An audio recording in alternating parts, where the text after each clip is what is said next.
sûr, c'est que ça eux se sont gavés, mais Ils alors sont gavés, ils continuent. comme des porcs. Ils continuent. Ils sont, ah oui, non, mais eux, ils sont mais gavés. Quand tu vois la fortune de Bernard Arnault qui avait augmenté en un jour, je crois, un mardi Et là, on peut de 2,5 milliards en un jour. Tu vois, c'est pas parce qu'il a vendu plus de sacs en un jour, c'est parce que ses actions, les cours en bourse ont monté. Et là, tu nous parles depuis 12 ans, là, depuis 2008. Déjà, on n'est pas obligé de parler depuis le 20e siècle ou mi-20e siècle. Oui, mais là, 2008. principalement parce qu'avec ces injections de liquidité massives, 12 comme ans ils le font, 10 ans quantitative easing, ouais, c'est depuis 2009. Ouais. Oui. Avec ces injections, et ils ont injecté, je sais pas le chiffre exact, mais c'est plus de 15 000 milliards. Parce qu'en 2008, on nous a dit que les banquiers étaient devenus fous, ils faisaient n'importe quoi. Ouais. Après, moi j'ai vu qu'ils avaient laissé mourir des boîtes, enfin des banques adverses. Ils ont bien, il y en a, Mourir une, ouais, Lehman. Hein. ouais, ou en tout cas il y a bien un Goldman Sachs qui s'est bien sorti, Ils s'en sont bien sortis. Ouais. et qui a gagné beaucoup d'argent. Ouais. Donc à un moment donné, je pense que ce coup-ci, peut-être qu'ils vont faire un petit peu comme en 2008. Ils savent très bien ce qu'ils font. Moi, je peux pas croire qu'ils ne savent pas ce qu'ils font ou qu'ils étaient fous en 2008, qu'ils sont encore fous en 2020. On dit que c'est l'appât du gain. On dit d'accord, mais ils réfléchissent à ce qu'ils font. Ils savent jusqu'où ils peuvent aller, jusqu'où ils peuvent mettre de l'argent. À court terme. Tu te gaves. Ouais, mais là, tant que ça continue. ouais, mais tant que tu mets de l'argent, tant que tu rajoutes, tant que tu fais fonctionner les billets, même s'il n'y a pas forcément beaucoup de billets en circulation. Ça fait monter les injections de liquidités, ça fait monter les marchés. Ils rachètent chaque mois des centaines de milliards d'actifs. Ça fait monter. Mais ils vont continuer de le faire. Ils ont dit, on se réserve le droit d'acheter des actions, ce qu'ils font déjà au Japon. Ouais. Avant, c'était que les dettes gouvernementales. Maintenant, c'est aussi les dettes privées, d'entreprises privées. Ouais. Ils disent pourquoi pas les actions. Ouais. À un moment, en fait, ce qu'ils veulent, c'est sauver les marchés. Ils veulent pas que les marchés s'effondrent. Et donc, c'est pour ça qu'il y a eu, quand les marchés se sont effondrés, là, tout de suite, les banques centrales qui sont venues, la Banque Centrale Européenne qui a dit, nous, on va faire 1000 milliards. 1000 milliards cette année, en 2020. La Fed, Réserve fédérale américaine, 2000 milliards. Ça peut tenir encore quelques mois, quelques années, non? T'as une idée ou pas? C'est très compliqué. Ouais. C'est fragile, c'est de la spéculation. Si à un moment, moi j'avais l'impression qu'il y avait eu vraiment une capitulation. À un moment, tu avais les annonces de banque centrale et tout ça, et puis malgré tout, le lendemain c'était moins 8% et tout ça. Donc tu te dis là c'est une capitulation, tout le monde aux abris. Après ça a un peu remonté. De toute façon, c'est très fragile, très instable. C'est comme une avalanche. Hein. Il faut une goutte d'eau parfois pour déclencher le tout, quoi. La goutte d'eau qui va tomber et puis. On n'est pas dans le système, je veux dire, c'est pas soutenable à long terme, ça c'est sûr. À un moment donné, ça va refaire comme en 2008, ça va péter. Ouais, ou pire, même pire. Ça a bien pété. Regarde ce qui se passe aujourd'hui sur le prix du pétrole.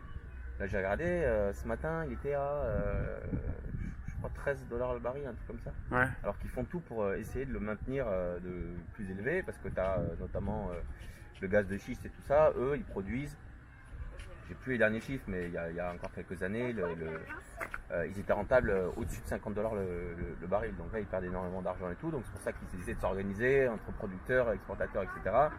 pour le stabiliser autour de 60-80. Bon, mais ils n'y arrivent pas. Donc c'est pas toujours non plus. Tu veux. En fait, les banques centrales sont plus pour Dieu. Quand t'entendais Mario Draghi qui parlait une fois, c'est bluffant. Je recommande à tout le monde. Si vous tapez Mario Draghi, Parlement hollandais, il a été invité par les députés. Pendant 2 heures, ils lui ont posé des questions et ils l'ont démonté. Ils lui ont dit non mais attendez, comment vous arrivez à dormir sur vos 2 oreilles, sachant que vous êtes en train de créer des bulles là, et que ces bulles, elles vont détruire les pensions, les retraites des salariés et tout. Et lui il disait mais non, on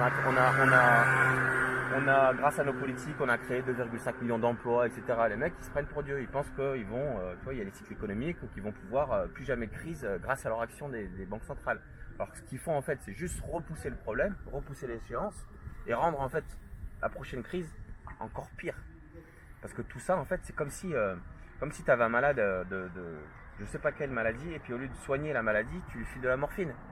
C'est que ça, tu soignes rien. Et toujours plus de morphine en fait pour que le patient reste stable. C'est tout ce que tu fais. Donc tu débranches, c'est fini. Et aujourd'hui, donc tu parlais, donc les 1% ou les 5% les plus riches qui ont investi en bourse, ils se sont gavés. Par contre, ceux qui ont, par exemple, dans le livret A, il paye combien aujourd'hui? 0,5%. Tu as l'inflation qui est à 2%. Les gens, ils réalisent pas, ils disent ah bah ouais, j'ai quand même 0,5%. Non. Tu perds en pouvoir d'achat 1,5% par an. Alors qu'avant, le livret A, il garantissait à peu près l'inflation. donc un maintien de ton pouvoir d'achat. Plus maintenant. Ça n'a pas empêché beaucoup de Français de remettre leur argent en ce moment, et on parle de beaucoup de Français qui ont mis encore au livret. C'est parce que c'est pas En rationnel. fait, ça rapporte rien. C'est pas rationnel, c'est que tu te dis sécurité, le placement de père de famille, livret A, t'as toujours dit que c'était. On va pas y toucher, ils vont pas y toucher, les banques vont pas y toucher. Donc voilà. Donc, mais les gens, ils ont 0,5%, mais en fait, comme l'inflation est à 2%, et en plus l'inflation à 2%, c'est les chiffres officiels. Tu vois, oui. L'inflation, quand tu as le prix de la bouteille de coca, elle est à 2 euros, c'est 1,5 litre, et puis l'année suivante, elle est à 1 litre, c'est toujours 2 euros, et puis il n'y a pas eu d'inflation. Mais sauf que il n'y a plus 1,5 litre, c'est 1 litre. Donc c'est ça qui se passe. Et en fait, moi, la crainte que j'ai, c'est que ils te disent plan de relance au niveau européen et tout ça. Non. Plan de Par rapport à la crise actuellement. Sauvetage des marchés. Oui. Là, ils sont en train de sauver les marchés, c'est tout. C'est pas des plans de relance, ça. Et moi, ce que je crains, c'est que si vraiment il y a des aides et tout ça, qu'ils vont en profiter, parce que les banques, il y en a certaines qui tiennent que sur un fil. Hein. Oui. Deutsche Bank notamment, oui. ça fait des années qu'elle tient vraiment sur un fil. Oui. Tu vois, Deutsche Bank, juste pour que les gens comprennent, en termes d'exposition marché via les produits dérivés, elle avait 20 fois le PIB de l'Allemagne. Ah oui. 20 fois le PIB de l'Allemagne. Donc en fait, en 2008, ils avaient créé, les banques étaient devenues des monstres avec des produits toxiques et tout. Les États sont venus à la rescousse, auraient dû les réguler, on dire on vient vous sauver, mais par contre, en contrepartie, on va faire en sorte que vous fassiez plus les mêmes conneries. Ils l'ont pas fait. Ils ont dit ouais, mon ennemi c'est la finance, Obama a dit et tout, puis après c'était fini. Ils ont rien fait. Au contraire, en fait, avec les fusions et tout, ça a créé des banques encore plus, des monstres encore plus importants. Et aujourd'hui, c'est la même chose en fait.